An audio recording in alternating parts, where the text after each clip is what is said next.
और हापुड़ की तीर्थ नगरी ब्रजघाट में नीड फाउंडेशन ने अपना 5वां वार्षिक महोत्सव भव्य रूप में मनाया।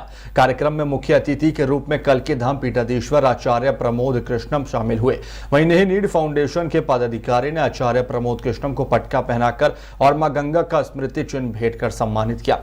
इस मौके पर संस्थान से जुड़े बच्चों ने महाभारत और रामायण पर आधारित सांस्कृतिक प्रस्तुतियां देखकर दर्शकों का मन मोह लिया। वहीं कार्यक्रम के दौरान एक पत्रिका का भी विमोचन किया गया। मंच से आचार्य प्रमोद कृष्णम ने राष्ट्रभक्ति और देश प्रेम का बड़ा संदेश दिया। कार्यक्रम में कई संत और राजनेता भी मौजूद रहे। देखिए ब्रजघाट से हमारे सहयोगी कुलदीप शर्मा की खास खबर। भारत के भविष्य के निर्माण के लिए कुछ संस्थाएं काम कर रही हैं और निरंतर काम करती रहती हैं। जो संस्थाएं भारत के भविष्य को निर्मित करती हैं उनमें से नीड संस्था एक है।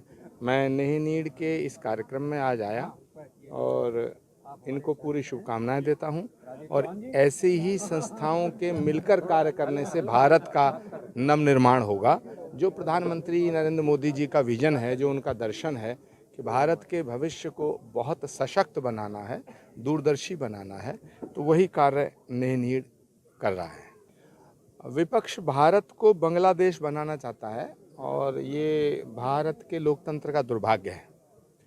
और भारत के यशस्वी प्रधानमंत्री आदरणीय नरेंद्र मोदी जी के द्वारा लिए गए फैसलों की आलोचना और उनका विरोध वो अकारण करते हैं।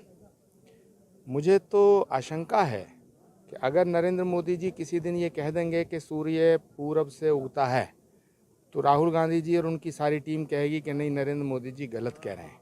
तो वो आलोचना के लिए आलोचना नहीं कर रहे हैं, उन्हें नरेंद्र मोदी से नफरत है। तो नरेंद्र मोदी यदि राष्ट्र के हित में कोई फैसला लेते हैं तो उसका वो विरोध करते हैं, सड़क पे आकर के विरोध करते हैं, पार्लियामेंट में विरोध करते हैं, संसद को कबड्डी का मैदान बनाना चाहते हैं, इस देश को बांग्लादेश बनाना चाहते हैं। अखिलेश यादव जी बहुत ही अच्छे पढ़े लिखे व्यक्ति हैं, मैं उनके परिवार का भी बड़ा सम्मान करता हूं, लेकिन जब से वो राहुल गांधी के नेतृत्व में आए हैं वो भी ऊटपटांग बातें करना शुरू कर दिए हैं। मुझे लगता है राहुल गांधी जी का जो राहु है बड़ा पावरफुल है और राहुल गांधी जी का राहु अखिलेश यादव जी के सिर पे चढ़ गया है। इसीलिए अखिलेश यादव जी उल्टी सीधी बातें कर रहे हैं। 2027 का चुनाव आने वाला है। अखिलेश यादव जी को भारतीय लोकतंत्र की गरिमा को समझते हुए उन चुनावों की तैयारी करनी चाहिए और एक्चुअल समाजवादी विचारधारा प्रकट करनी चाहिए। समाजवाद परिवारवाद के विरोध में आया, लेकिन अखिलेश यादव जी की पार्टी ने परिवारवाद को समाजवाद का रूप दे दिया।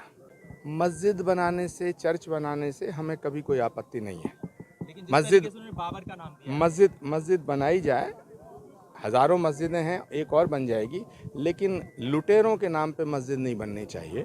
बाबर, तैमूरलंग, चंगेज़ खां और औरंगज़ेब, इन्होंने भारत को क्षति पहुंचाने का काम किया, हिंदू अस्मिता को मिटाने का काम किया, मंदिरों को तोड़ने का काम किया, जिन्होंने सनातन को मिटाने का काम किया, जिन्होंने भारत को तोड़ने का काम किया, भारत को लूटने का काम किया, जिन्होंने भारतीय अस्तित्व और अस्मिता को बर्बाद करने का काम किया। ऐसे लुटेरों को नाम पे अगर कोई मस्जिद बनाता है तो मुझे लगता है वो भारत में पैदा ज़रूर हुआ लेकिन संतान बाबर की है। मुख्यमंत्री राज्य का अभिभावक होता है और अभिभावक का मतलब है पिता। पिता अपनी बेटी से अगर मिलने में भी औपचारिकता रखे तो फिर बाप बेटी के रिश्ता कलंकित हो जाएगा। मुझे लगता है नीतीश कुमार जी ने एक पिता होने के नाते अपनी बेटी का चेहरा छू दिया या उसका नकाब छू दिया, इसमें कोई हाय तौबा मचाने की जरूरत नहीं है।